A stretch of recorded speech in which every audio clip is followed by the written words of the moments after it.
Bismillahirrahmanirrahim. Assalamualaikum warahmatullahi wabarakatuh.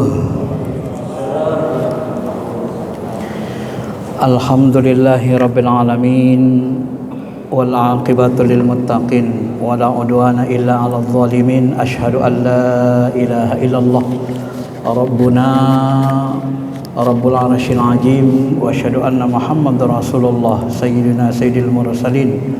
Allahumma salli ala habibina syafi'ina Muhammadin wa ala alihi wa sahbihi ajma'in, amma ba'd.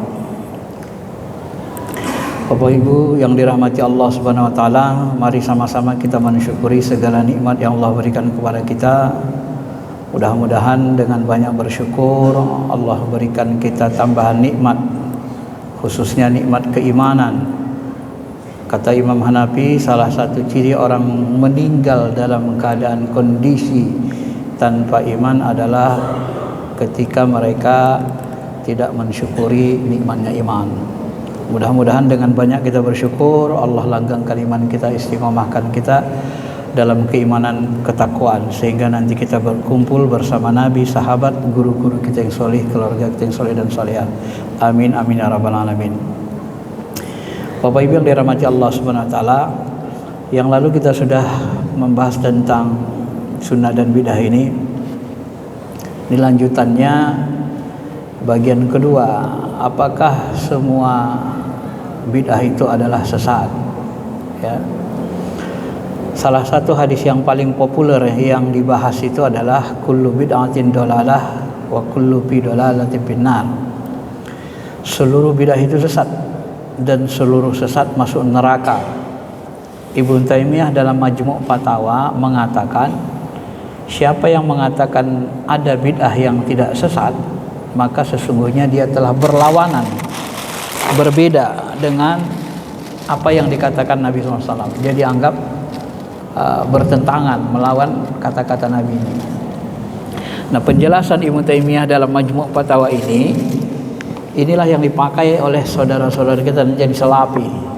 Sekarang salafi wahabi. Jadi seluruh bidah itu pokoknya kalau udah bidah sesat. Itu bahasa Nabi, bukan bahasa kita. Imam Syafi'i dengan kemampuannya, keilmuannya yang mendalam, dia bukan ahli hadis saja, tapi juga ahli fikih, ahli usul fikih. Beliau mengatakan yang dimaksud seluruh bidah sesat itu adalah bid'ah yang bertentangan dengan Al-Quran, Sunnah, tentangan dengan Quran, hadis, ijma'. Ya. Tapi kalau tidak bertentangan, maka bidah itu bisa disebut hasanah, bidah yang baik. Imam Syafi'i membahas ini, mengatakan seperti ini, karena memang beliau di samping ahli, beliau juga melihat kenyataan sejarah bahwa tidak semua yang tidak dilakukan Nabi itu adalah bidah sesat. Sebab banyak sekali perbuatan-perbuatan sampai ibadah mahdoh yang puruk, bukan pokok ya, ibadah mahdoh yang puruk yang dilakukan sahabat belum pernah dilakukan Nabi, dan itu tidak sesat. Ya. Bukan hanya ibadah mahdoh saja, dalam hal muamalat apalagi kan, dalam hal ibadah mahdoh punya ada contoh, sholat tarawih berjemaah setiap malam. Nabi sholat tarawihnya 1-2 malam dan sholatnya sendiri, tidak berjemaah. Lalu sahabat ngikut, lalu Nabi berhentikan. Kenapa ya Rasulullah dihentikan? Takut nanti diwajibkan Allah Ta'ala. Nah, kalau kita mau mencontoh persis Nabi, sholat jemaah, sholat tarawih itu ya sendiri saja, 2 malam saja di masjid, selebihnya di rumah. Nah, begitu kan? Dan tidak usah berjemaah, dan tidak usah di masjid setiap malam gitu, kalau mau persis. Nah, kenapa Umar bin Khattab berani mengumpulkan jemaah? Ya, dia buat jemaah sholat tarawih. Kenapa dia berani berijtihad seperti itu? Karena sholat tarawih ini bukan ibadah fardu, bukan ibadah wajib. Sholat tarawih ini adalah ibadah furu', ibadah sunnah. Dan sholat tarawih ini sama dengan sholat tahajud. Di mana samanya? Sama-sama sholat malam. Di mana samanya? Ya karena sholat tarawih, sholat tahajud. Tahajud itu boleh berjemaah dalam hadis Sahih Bukhari. Ya, Sebahagian sahabat itu termasuk Hudzaifah itu sholat tahajud berjemaah bersama Nabi. Dibaca Nabi rakaat pertama surah Al-Baqarah, kemudian Al-Imran, An-Nisa, Al-Maidah, itu 2 jam setengah. Kalau bahasa Aisyah dalam hadis lain, Nabi itu sholat malam itu 2 rakaat, walaupun 2 rakaat dan terakhirnya 3 sehingga menjadi 11 rakaat dengan witir, atau riwayat Ibnu Abbas menjadi 11 ya. Tetapi Nabi Muhammad SAW mengatakan, ya Aisyah mengatakan Nabi SAW itu kalau baca Qur'annya dalam riwayat Sahih Hudzaifah itu 2 jam setengah, sekitar 2 jam setengah, karena sampai Al-Maidah, separuh Al-Maidah. Aisyah mengatakan Nabi sholat malam itu lama berdirinya sama dengan lama rukuknya. Lama rukuknya setara dengan lama sujudnya. Jadi kalau berdirinya 2 jam setengah, itu kan bisa 7 jam setengah kan. Sanggupkah kita mencontoh Nabi persis sholat tarawih atau sholat malam 7 jam setengah? Tidak sanggup. Maka disitulah perlu kita kemahiran dalam memahami agama ya. Nah, Ibnu Taimiyah ketika dia mengatakan seluruh bidah sesat ini adalah bahasa Nabi dan seluruh sesat adalah haram, kan begitu, seluruh sesat pasti haram kan? Tapi Ibnu Taimiyah sekelas dia saja dia ambigu. Ambigunya di mana? Dia tidak konsisten dalam pemahamannya. Dalam penjelasannya nanti Ibnu Taimiyah mengatakan bid'ah itu ada yang makruh. Nah, ini mulai dia goyang kan. Tidak konsisten. Padahal tadi katanya seluruh bidah sesat dan seluruh sesat masuk neraka. Seluruh bidah sesat, seluruh sesat pasti haram. Kok ada bidah yang makruh? Makruh kan bukan haram. Kok ada yang sesat makruh? Kan aneh nih. Jadi pendapat ulama yang mengatakan seluruh bidah sesat itu adalah haram dan neraka itu tidak kuat secara metodologi. Dan berdasarkan sejarah pun tidak kuat. Tidak terbukti. Itu diamalkan sahabat. Nah, maka Imam Syafi'i dengan kepakihannya yang mendalam, dia katakan ya kalau bertentangan dengan Quran Sunnah, ijma sahabat, ya itu berarti sesat. Tapi kalau tidak bertentangan, dia dianggap baik, itu tidak sesat. Tidak bisa kita sesatkan. Ya, itu namanya bidah mahmudah. Maka di dalam perkembangan zaman, ibadah-ibadah mahdoh yang buruk bukan pokok, banyak nanti yang ditambah. Contoh, sholat sunnah sebelum Jumat. Nah, itu kalau kebanyakan ulama mengatakan Nabi itu tak ada riwayat yang qat'i yang sahih Nabi sholat sunnah sebelum Jumat. Tidak ada.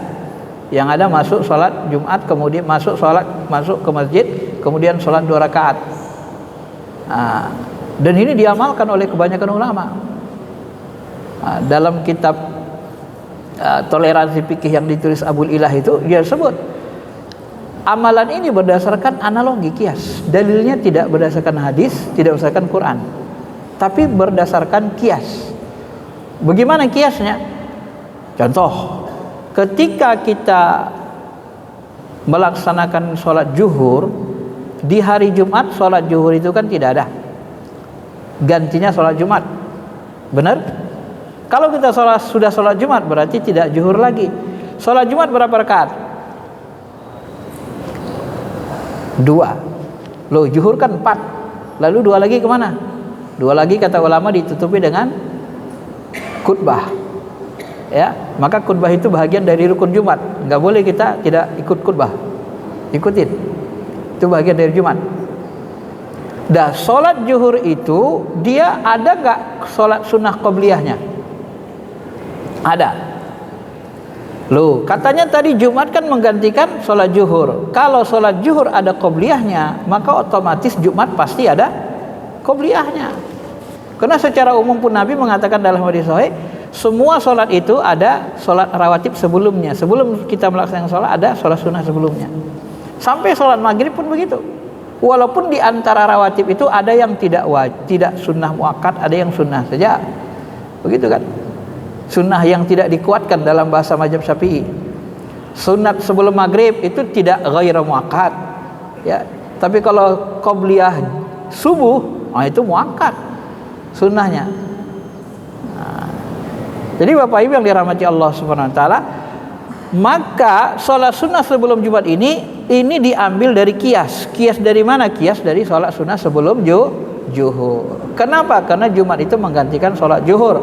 Karena sholat zuhur ada qobliyahnya, maka sholat Jumat pun diadakan qobliyahnya. Begitulah cara ulama berhukum. Jadi kias analogi, dalil kias analogi ini sebahagian ulama digunakan dia dalam menciptakan atau ya katakan bid'ah sana lah ya. Tapi dalam ibadah puru, bukan pokok. Kalau dalam ibadah pokok nggak ada yang berani. Nah, itu perselisihan ulama ya. Maka yang paling benar itu yang diikuti, katakan saja diikuti mayoritas umat Islam di dunia, ya model Imam Syafi'i. Tidak seluruh bidah itu sesat. Jadi seluruh bidah sesat, kalau kita mau katakan seluruh bidah sesat haram, maka seluruh bidah sesat yang haram yang dimaksudkan Nabi adalah seluruh bidah yang bertentangan dengan Al-Quran, Sunnah, dan Ijma'. Nah, jadi seluruh bid'ah yang bertentangan dengan Quran, Sunnah, dan Ijma', itulah yang sesat, haram. Karena bid'ah itu secara bahasa adalah artinya sesuatu yang baru yang belum pernah ada pada masa Nabi dan sahabat. Belum pernah ada pada masa Nabi atau tidak dicontohkan Nabi, tidak dikatakan Nabi. Kalau kita gunakan ilmu mantik, sunnah itu lawan bid'ah. Ketika kita definisikan sunnah adalah perkataan, perbuatan, takrir Nabi, maka mantiknya bid'ah itu lawan dari sunnah. Semua yang tidak dikatakan, tidak diperbuat, tidak ditakrir Nabi, bid'ah. Dan kalau sunnah itu perkataan perbuatan Nabi meliputi seluruh bidang, ada akidah, ada ibadah, ada muamalat, ada pemerintahan, ada siasah, politik, sosial, ekonomi, maka bidah itu pun seluruhnya ada di pemerintahan, di sosial, politik, di ekonomi, di ibadah mado. Secara mantik begitu sebenarnya yang paling kuat. Cuma kan Ibnu Taimiyah dia sempitkan. Datang Imam Asy-Syatibi dalam kitabnya Al-Muwaffaqah, dia sempitkan bidah itu hanya ada dalam ibadah mado. Ya. Datang Ibnu Taimiyah, enggak, bidah itu hanya ada dalam akidah dan ibadah mado. Coba, ini yang dicetuskan Taimiyah. Dalam akidah dan ibadah mado. Syatibi mengatakan bidah itu hanya ada dalam ibadah saja. Akidah enggak masuk. Enggak disebut bidah. Nah, coba. Ini ulama saya sudah berbeda kan? Masyiral muslimin, Bapak Ibu yang dirahmati Allah. Maka setelah saya teliti, hemat saya memang antara ilmu fikih dan ilmu hadis ini jangan dibenturkan. Karena ini ilmu dari Allah, walaupun dia disistematisasi oleh para ulama dengan kekuatan akal, pemahaman mereka terhadap Al-Quran hadis, ya, kemudian dengan analisis yang panjang mendalam dan rinci, sehingga melahirkan ilmu hadis, melahirkan ilmu Quran, ilmu tafsir, asbabun nuzul, nasikh mansukh, melahirkan ilmu muhkam mutasyabih, melahirkan ilmu fikih, usul fikih, melahirkan ilmu teologi atau tauhid, dan melahirkan ilmu tasawuf, ihsan. Ini semua dikaji ulama secara rinci dengan kekuatan akal mereka dari Al-Quran hadis, termasuk kaedah-kaedah fikih secara rinci itu dikaji oleh ulama, semuanya berawal dari Quran hadis. Ini sebenarnya tidak ada yang bertentangan, karena ilmu itu memang dari Allah. Maka kalau kita mau tidak menjadikan ilmu hadis dengan ilmu fikih bertentangan, saling bertabrakan, maka bid'ah yang dimaksud bid'ah sesat itu adalah bid'ah yang bertentangan dengan Quran, Sunnah, Ijma', Qiyas. Kalau bertentangan dengan ini, maka jadilah dia haram. Maka seluruh bid'ah sesat, seluruh yang sesat haram, seluruh yang haram membawa ke neraka. Karena yang membuat dosa membawa ke neraka cuma yang haram. Kalau yang makruh tidak berdosa, tak bawa kita ke neraka. Sehingga saya menganalisis kelemahan orang-orang salafi ini, mereka tidak ahli dalam fikih, usul fikih. Ya, kaedah-kaedah fikih mereka ambil comot, tapi mereka tidak rinci. Kadang-kadang kalau saya menilai tidak rinci mereka pahami. Sehingga nanti kalau tidak contohkan Nabi dianggap bid'ah. Memang secara bahasa tidak dicontohkan Nabi bidah, memang bidah kan, secara mantik. Tetapi tidak semua yang tidak dicontohkan Nabi itu haram, masuk neraka. Ya seperti tadi. Kalau semua, kan kadang-kadang salafi ini kalau saya perhatikan, mereka ini menggunakan bahasa Indonesia ke Arab itu kadang-kadang tidak match. Semua yang berbeda dengan Nabi itu dianggap ya, berselisih, menyelisihi sunnah. Semua yang menyelisihi dianggap melawan sunnah, jadi dia sesat, haram. Nah, Ustaz Hidayat mengatakan kalau seluruh yang berbeda itu bid'ah sesat, maka seluruh diri kita ini dari ujung rambut sampai ujung kepala itu bid'ah semua, sesat semua. Kalau yang berbeda itu sesat, ya. Padahal tidak semua yang berbeda itu menyelisihi atau melawan sunnah. Tidak begitu logikanya. Tidak semua yang berbeda itu sesat, haram. Contoh, pecinya beda nggak dengan peci Nabi? Kacamatanya beda, ya kan? Ininya beda. Jubahnya bentuknya juga beda, kancingnya juga beda ini kan? Bermerek dia. Nabi kancingnya nggak begini kan? Ini lagi.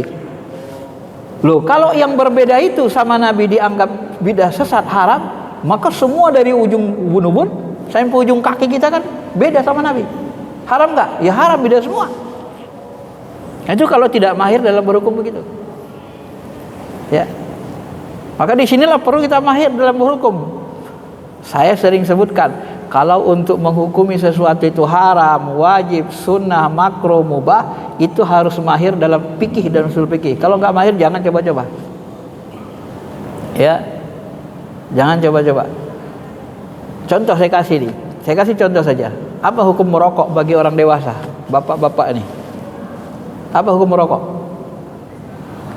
Itu kebanyakan orang Salafi pasti mengharamkan kan? Rokok haram. Saya bukan nyuruh bapak merokok ya, bukan nyuruh bapak merokok, bukan menganjurkan. Hukum merokok itu bagi orang dewasa gini, MUI saja nggak berani mengharamkan. Itu haram bagi anak-anak, wanita hamil, di depan umum, ganggu orang ramai. Itu kan? Ya, tapi kalau kita depan umum, Mas maaf ya, saya ngerokok, ya silakan katanya. Ya nggak haram juga, tidak ada yang terganggu. Hukum merokok itu sebenarnya makruh. Dari mana kita tahu hukum merokok itu makruh? Nah, kalau kita mahir dalam fikih usul fikih, sesuatu yang disandarkan larangannya kepada dalil yang zonni, dugaan, tidak qat'i, tidak pasti, tidak jelas, tidak tegas, tidak keras, maka dia larinya ke makruh. Kalau dalilnya pasti, qat'i, jelas, tegas, haram. Haram misalnya narkoba. Itu dalilnya tegas, apa? Karena dia menghilangkan akal, setara dengan khamar. Bahkan lebih parah. Begitu kita minum narkoba, itu langsung oleh. Tapi kalau kita merokok memberi mudarat, itu tidak tegas, jonni. Kapan mudaratnya? Di kampung kita ada orang yang 80-90 tahun merokok terus nggak apa-apa. Bahkan di dalam Bahsul Masail itu kan disebut, coba bandingkan orang yang merokok 3 bulan terus menerus dengan orang yang makan durian 3 bulan terus menerus, kira-kira bahayaan mana katanya? Lebih bahaya durian, bisa jim orang yang makan durian kan. Tapi durian tidak ada yang mengharamkan. Kalau masalah bahayanya, bahaya rokok itu tidak qat'i, tidak jelas, tidak langsung gitu loh. Masih bisa diatasi dengan minum air putih. Jadi tidak bisa kita haramkan. Dan dalilnya nggak ada kata rokok dalam Quran, dalam Sunnah nggak ada. Wala taqtulu anfusakum, jangan kau bunuh dirimu. Nggak ada orang merokok langsung mati. Ya ada. Walaupun kata pakai kedokteran merokok kita mengurangi umur sekian, itu kan prediksi masih tidak qat'i, artinya tidak pasti.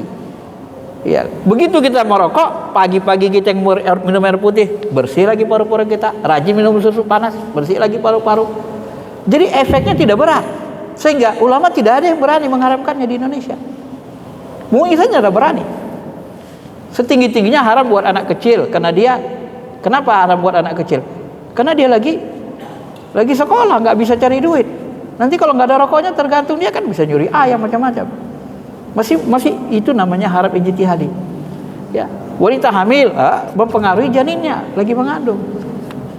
Tapi bagi orang dewasa yang bisa mengendalikan diri, ulama tidak berani mengharamkannya. Ini cara berhukum sebenarnya. Salafi ini kan kadang-kadang dalilnya Quran hadis. Mana dalil Quran hadis yang mengharamkan rokok? Tidak ada. Wala taqtulu anfusakum, jangan bunuh diri. Mana bunuh diri? Merokok mana bunuh diri? Mana ada orang merokok baru langsung mati? Ya kan? Tapi kalau narkoba begitu apa langsung oleng, ya iya. Tapi kalau dibunuh pakai pisau, ya langsung mati, iya. Itu sudah berdosa nyata. Kalau nggak mati pun sakit, berdarah-darah kan. Tapi kalau merokok, ini jernih namanya. Nah kalau jernih tidak bisa kita haramkan. Ini cara berhukum, contohnya ya. Dia harus mahir di situ. Kaidah-kaidahnya. Tidak bisa kita mengharamkan sesuatu dengan dalil yang jernih, dalil yang tidak pasti, hanya menduga. Tapi kalau sudah jelas tegas, zina haram. Jelas. Kenapa? Zina itu menyakiti suami, merusak keturunan. Ya, semua orang tidak ada yang suka anaknya dijinahi, istrinya dijinahi. Tidak ada yang suka. Ya. Dan pokok ujung-ujungnya nanti bisa merusak nasal keturunan kan. Lahir anaknya, anak satu anak si fulan, satu anak si fulan, itu kan rusak keturunan kita itu. Nah, jelas dia. Termasuk membunuh, termasuk nanti korupsi, ya begitu. Jelas dia kan rugi, dirugikan orang lain. Nah tapi kalau merokok, ini jernih, makanya dia tidak bisa diharamkan secara mutlak. Bapak Ibu yang dirahmati Allah Subhanahu Wa Taala, maka di dalam mazhab Syafi'i sunnah ini dihukumi, melaksanakan sunnah itu hukumnya ada 5. Sunnah itu kan tadi perkataan, perbuatan, takrir Nabi. Maka bid'ah kebalikan dari sunnah hukumnya 5. Mantiknya kan gitu. Kalau sunnah melaksanakannya 5 hukumnya, bid'ah gitu juga dong. Kan kebalikan sunnah bid'ah. Masa melaksanakan sunnah 5, melaksanakan bid'ah 2? Loh, kan terjadi distorsi. Tidak bermantik namanya. Kan lawan sunnah bid'ah. Kalau sunnah hukumnya 5, ada yang wajib, salat 5 waktu, puasa Ramadan, nah, itu kan wajib. Haji bagi yang mampu. Ada sunnah Nabi, perbuatan Nabi yang sunnah atau mustahab, dianjurkan. Salat rawatib sebelum zuhur, sesudah zuhur. Salat tahajud kalau ditinggalkan tidak masuk neraka, tidak berdosa, dianjuran saja. Dan ada sunnah Nabi itu yang makruh. Nah, orang yang nggak belajar fikih, belajar hadis, dia bingung.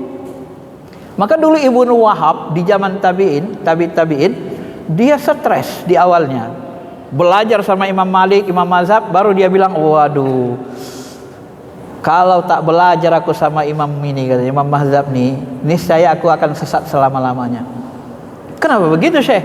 Karena kukira semua sunnah Nabi itu wajib dilaksanakan.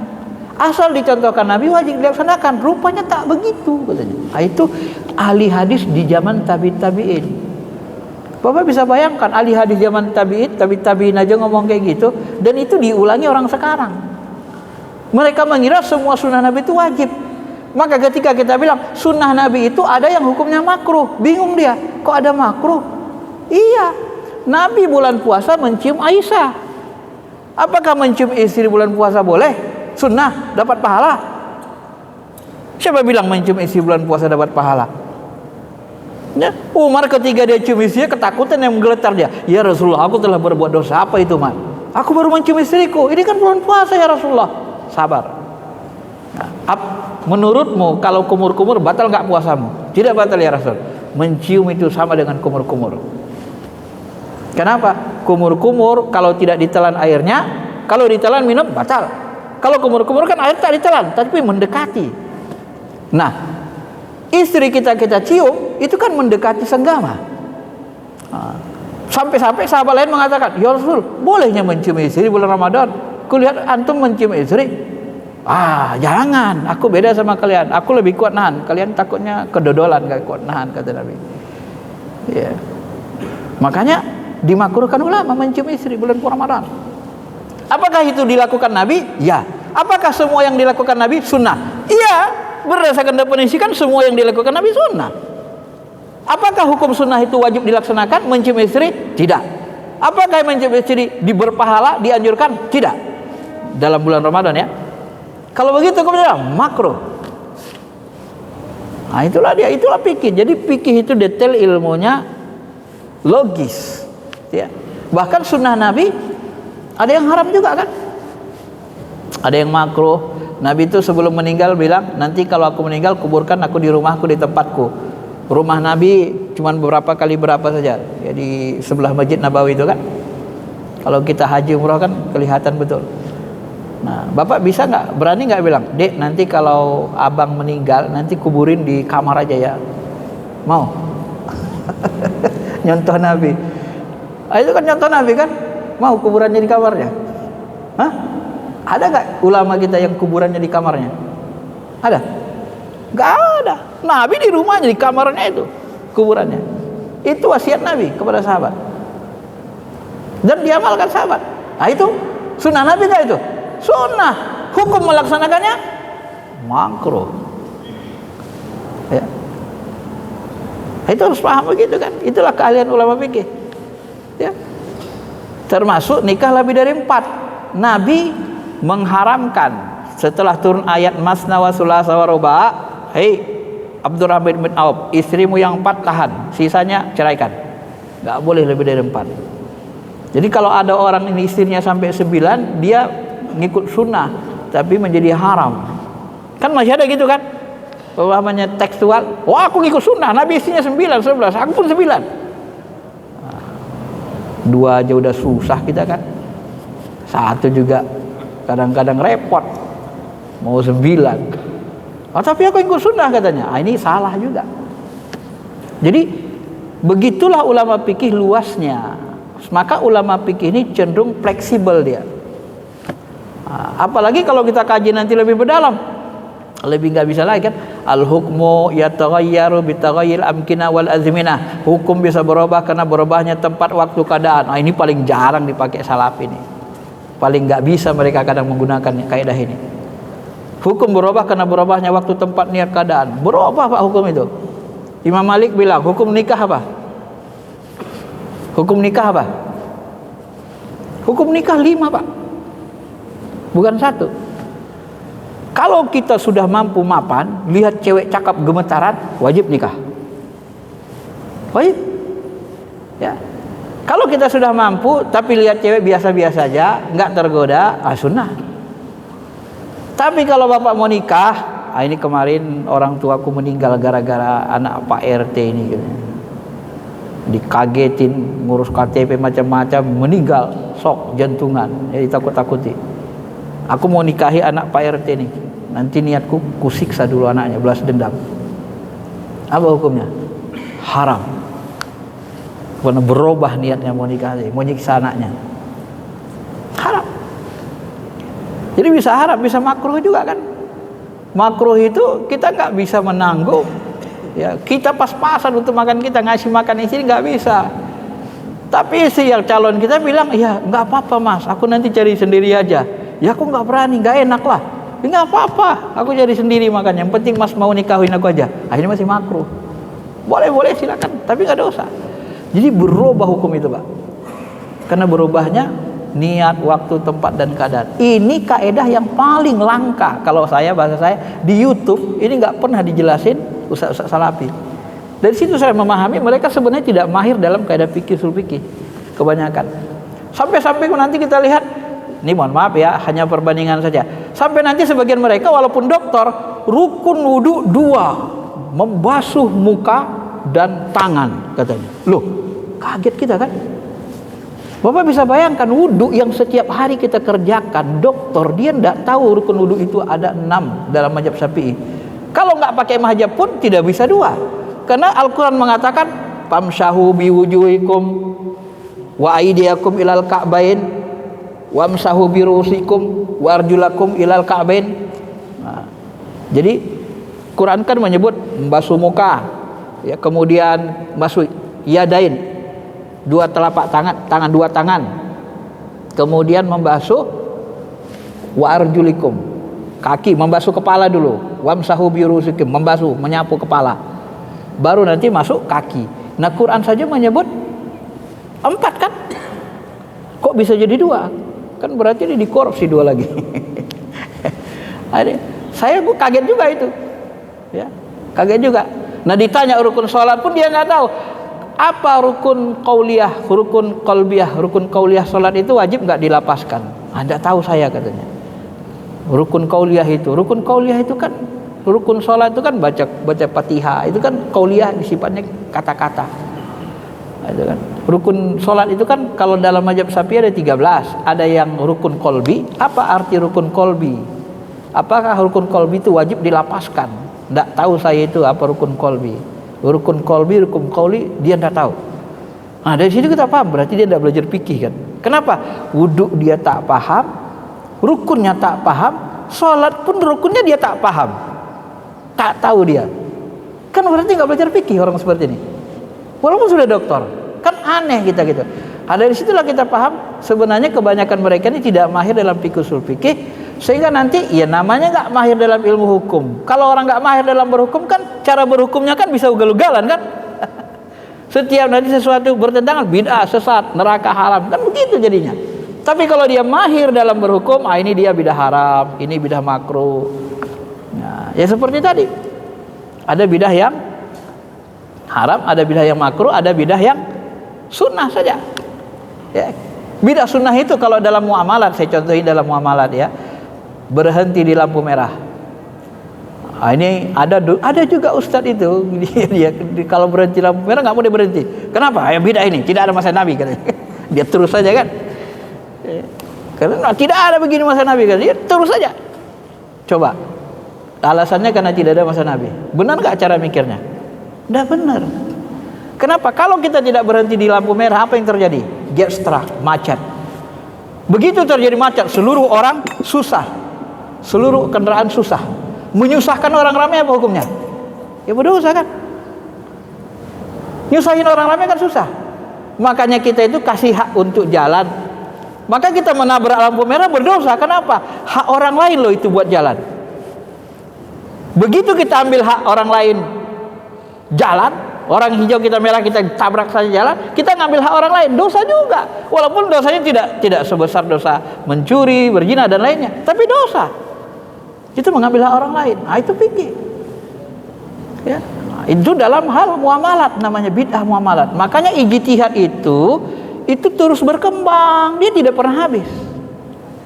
Tidak pernah habis ijtihad itu. Tidak ada ulama yang berani menutup ijtihad. Pintu ijtihad telah tertutup. Tidak ada itu. Ijtihad itu tidak bisa tertutup. Polisi tidur. Boleh nggak buat polisi tidur? Di komplek kita kan banyak polisi tidur jalan-jalan. Itu kan setiap orang jalan harus pelan. Kalau nggak pelan, buang. Ya gitu terus kan? Itu kan nyusahin pengendara itu kan? Apa hukumnya? Hah? Ya kalau nggak dibuat gitu banyak anak-anak lari takut ketabrak mati pula. Gimana? Nah, itu kan ada pertimbangan masalah mafsadatnya. Jadi dalil hukum kita untuk membolehkan atau mengharamkannya apa? Dalil hukumnya adalah maslahah mursalah. Jadi dalil hukum itu bukan hanya Quran Sunnah. Disalapi dalil hukum cuma Quran Sunnah. Tapi tanpa mereka sadari mereka juga berhukum pakai maslahah. Kenapa kalian haramkan rokok? Ya karena memberikan mufsadat. Loh, tadi dalilnya Quran hadis. Kok jadi maslahah dalilnya? Coba. Tidak mahir mereka Pak sebenarnya. Karena dalil hukum itu Al-Quran, hadis, ijma' qiyas. Ini yang disepakati dalam ilmu fikih. Kemudian maslahah mursalah, Umar bin Khattab pakai maslahah, istihsan. Imam Syafi'i tidak suka, tapi istihsan dalam pandangan Syafi'i dengan Hanafi beda. Istishab. Ya, kemudian ada lagi Sadduz Zariyah, menutup pintu kejahatan seperti haram anak-anak merokok, itu pakai Sadduz Zariyah. Kita tutup pintu supaya mereka tidak kena narkoba, tidak mencuri. Itu namanya Sadduz Zariyah dalilnya. Tidak Quran hadis. Ya, tidak Quran hadis, dalilnya Sadduz Zariyah itu. Nah, itu sebenarnya mereka pun tidak mahir di situ. Mereka mengira dalil hukum itu Quran hadis itu Quran sunnah saja. Padahal sebenarnya dalil hukum ada ijma, ada qiyas, ada maslahah, ada istishab, ada istisad, ada Sadduz Zariyah, ada uruf lagi, ada adat dan seterusnya, banyak sekali dalam usul fikih kan. Cuma yang 4 yang disepakati Al-Quran, ijma, sunnah, ijma, qiyas. Yang lain ini namanya mukhtalaf. Masadirul ahkam al-mukhtalaf. Sumber hukum yang diperselisihkan ulama untuk digunakan. Maka itu saya sebut tadi, harus mahir kita fikih usul fikih ini. Kalau kita menggunakan dalil hukum saja tidak mahir, bagaimana kita mau mahir dalam berhukum, menetapkan sesuatu halal haram? Kan susah itu kan. Dalam sumber hukum saja kita tidak mahir kan. Maka ilmu hadis dengan ilmu fikih ini kalau disatukan, diintegrasikan, dia tidak terjadi pertentangan seperti Imam Syafi'i. Ya kalau bidah itu bertentangan dengan Quran Sunnah, ijma' qiyas ya sesat. Tapi kalau tidak ya tidak. Contohnya apa? Ya sholat tarawih berjamaah. Nah, sahabat berani. Maka ulama-ulama sekarang pun berani masuk ke dalam Sya'ban ini juga. Ini juga terjadi perselisihan ya. Bapak Ibu yang dirahmati Allah Subhanahu wa taala, dalam masalah Sya'ban ini Jadi sampai jam berapa? Jam 1. Karena tidak cukup waktunya. Saya kira sampai itu sajalah dulu ya untuk masukan-masukannya. Jadi kalau yang terakhir saya pesan, selalu saya katakan begini Bapak Ibu, ulama ini tidak ada yang ahli semua dalam ilmu agama. Maka ketika kita berhukum, kembalikan kepada ulama yang ahli hukum. Itu baru benar. Ketika Bapak mau tahu hadis ini sahih tidak, kembalikan kepada ulama ahli hadis. Dia nanti teliti ini sahih apa tidak, mutawatir atau ahad atau gharib atau masyhur dan seterusnya. Nah, ketika Bapak nanti mau bicara tentang ekonomi Islam, cari doktor profesor yang ahli ekonomi Islam. Itu benar-benar caranya. Ya. Kalau bahasa Nabi kan, idza usidul amru ila ghairi ahli fantajrisah. Kalau sesuatu diserahkan kepada bukan ahli, tunggu aja kiamatnya. Kiamat itu artinya hancur. Terjadi kehancuran, keributan. Semuanya mau ngomong, semuanya mau berhukum. Baru belajar 3 bulan udah jadi ahli hukum, mengeluarkan fatwa. Wah, jadi kayak Yusuf Qaradawi dia kan. Baru 3 bulan belajar. Mana bisa begitu?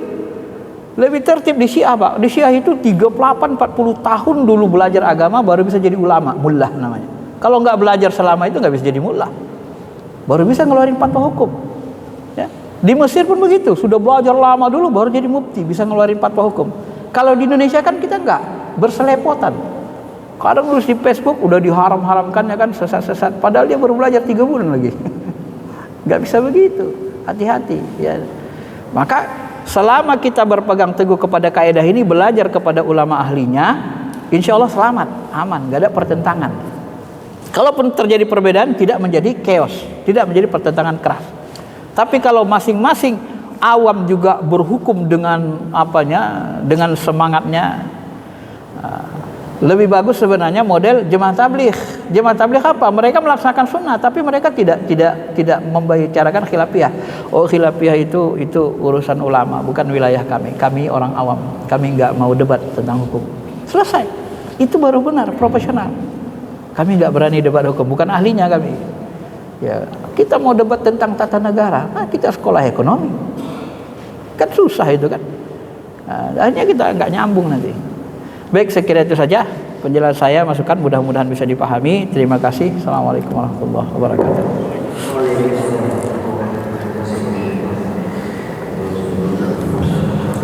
Terima kasih Ibu Bapak.